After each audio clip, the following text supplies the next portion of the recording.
Las Vegas, Nevada. The MGM Grand Garden Arena. February 12, 1996. 8:30 p.m.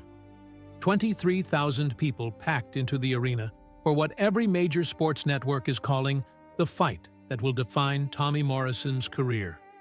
The comeback fight? The redemption fight. The fight that will prove the pretty boy from Hollywood can hang with the real killers in the heavyweight division. Tommy Morrison stands in his dressing room 45 minutes before he is scheduled to walk to the ring.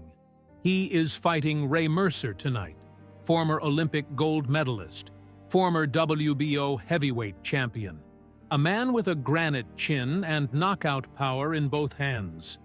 Tommy is the favorite, but only slightly.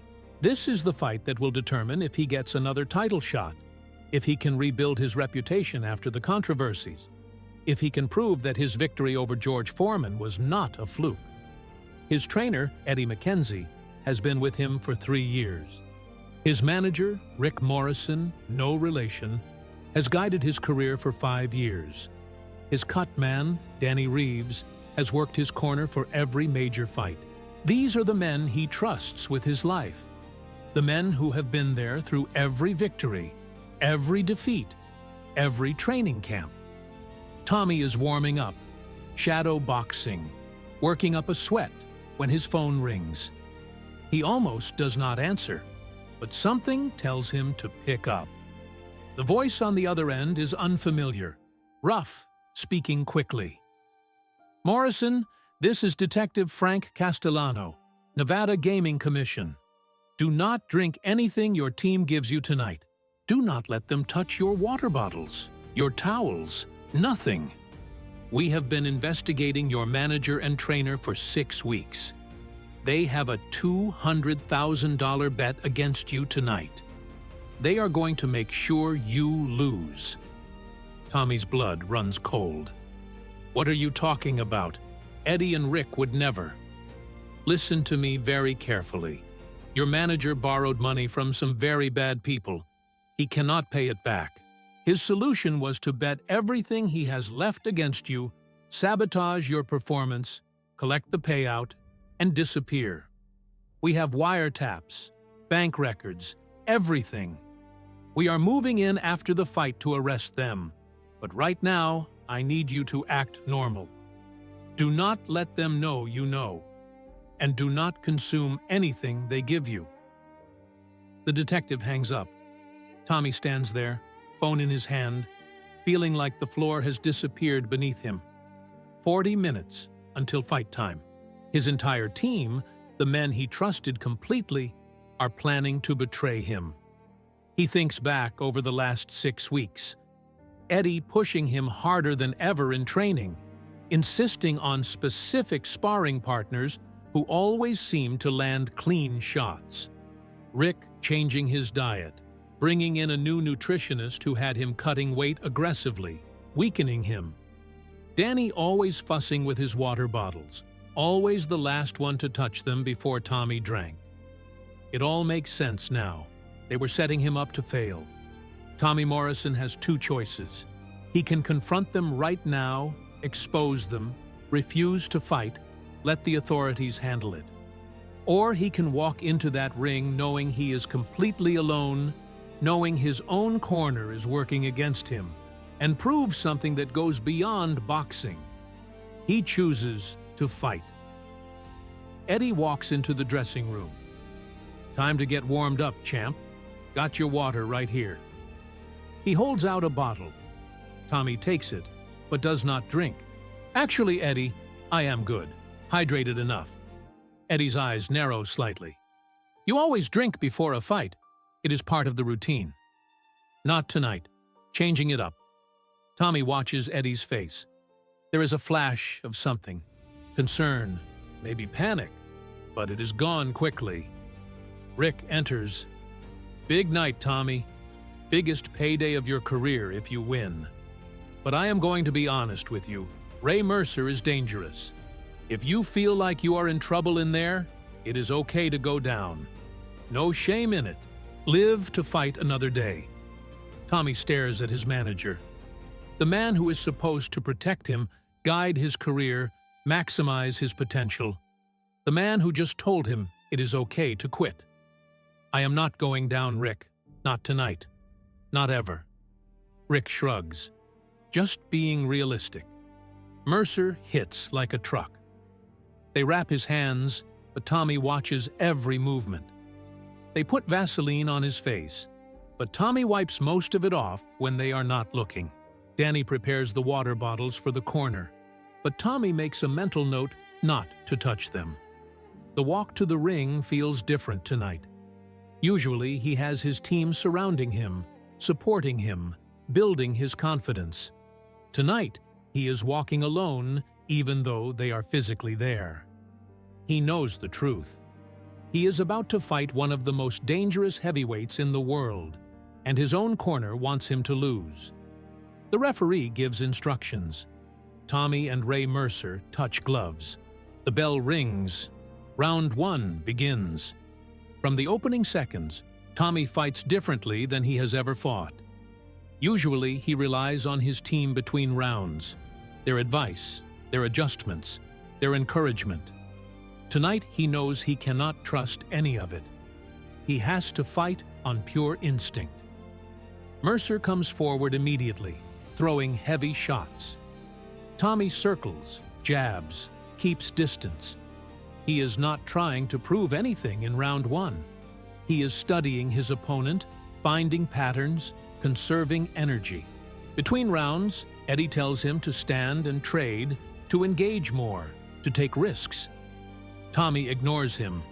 Rick tells him he is losing rounds, that he needs to press the action. Tommy ignores him too. Danny offers him water. Tommy refuses it. I am good. They look at each other. They know something is wrong. Round 2. Tommy continues his careful, technical approach. Mercer is getting frustrated, trying to land the big shot. Tommy makes him miss, counters with quick combinations, moves before Mercer can set his feet. It is smart boxing, winning boxing, but not exciting boxing. The crowd starts booing. They paid to see a war. They are getting a chess match. Eddie is furious between rounds. What are you doing out there? This is embarrassing. You are fighting like you are scared. Tommy looks him in the eye. I am fighting my fight. Your fight is going to get you knocked out. You need to open up, take some chances. Tommy says nothing. He knows what Eddie wants. He wants Tommy to get reckless, to walk into a big shot, to give Mercer an opening. Round 5. Tommy has won every round clearly. His jab is finding its mark, his footwork is perfect, his defense is tight. Mercer is tough, durable, dangerous, but he cannot catch what he cannot hit. Rick is panicking now between rounds. You are making this boring. The fans are turning on you. You need to give them a show. Tommy wipes his own face, drinks from a bottle he brought himself, hidden in his trunks. The fans will remember who won. Round 8. Mercer is slowing down, breathing heavy, frustrated. Tommy is still fresh, still sharp, still controlling the pace. He starts opening up now, landing harder shots, backing Mercer up. The crowd comes alive. This is what they wanted to see. Between rounds, Danny tries one more time. Take some water, champ. You are dehydrating. Tommy looks at the 3 men in his corner. Eddie, Rick, Danny. The men who trained him, managed him, cared for him. The men who sold him out for money. I know what you did. I know about the bets. I know you tried to sabotage me, and I want you to understand something. I am going to win this fight without you. I am going to prove that Tommy Morrison does not need anyone to be great. And after tonight, you are done. All of you. Their faces go white. Eddie tries to speak. Tommy, I can explain. Get out of my corner, right now. You cannot fight without a corner. Watch me. Security has to escort them out. The crowd is confused. Tommy Morrison just fired his entire team in the middle of a fight. The announcers are speculating wildly. Has he lost his mind? Is the pressure getting to him? Round 9 begins. Tommy Morrison stands alone. No trainer, no manager, no cut man. Just him and Ray Mercer and 23,000 people watching. And Tommy Morrison proceeds to put on the performance of his life. He destroys Mercer. Combinations that come from somewhere deep inside him. Footwork that defies physics. Power that surprises even himself. He is not fighting for a title shot anymore. He is not fighting for money or fame or respect. He is fighting to prove that betrayal cannot break him, that he is more than the people who tried to tear him down, that Tommy Morrison's strength comes from within. Round 12. Final round. Mercer is still standing, still fighting, but he is beaten. Tommy has won every round since his corner left. The judges' scorecards are not going to be close. The final bell rings. Tommy Morrison's hand is raised. Unanimous decision. The crowd gives him a standing ovation. They do not understand what happened tonight, but they witnessed something extraordinary. A man who fought and won entirely alone. In the locker room after, Detective Castellano fills in the details. Eddie McKenzie, Rick Morrison, and Danny Reeves are arrested as they try to leave the arena. The investigation reveals they had been sabotaging Tommy's training for weeks, putting diuretics in his water to dehydrate him, adjusting his nutrition to weaken him, even bribing sparring partners to target his injuries. They had bet $217,000 against Tommy with a bookmaker connected to organized crime. If Tommy had lost, they would have collected $600,000. If Tommy had won while drinking the water they prepared, he would have tested positive for banned substances they mixed in, been suspended, maybe banned for life, and they still would have profited from selling the story. But Tommy Morrison proved something that night in Las Vegas that transcended boxing. He proved that real strength is not about the team around you, the people in your corner, or the support system you build. Real strength is what remains when everything is stripped away, when you are betrayed by the people you trust most, when you have to stand completely alone against the world. Tommy Morrison never worked with Eddie McKenzie, Rick Morrison, or Danny Reeves again. He never spoke to them again.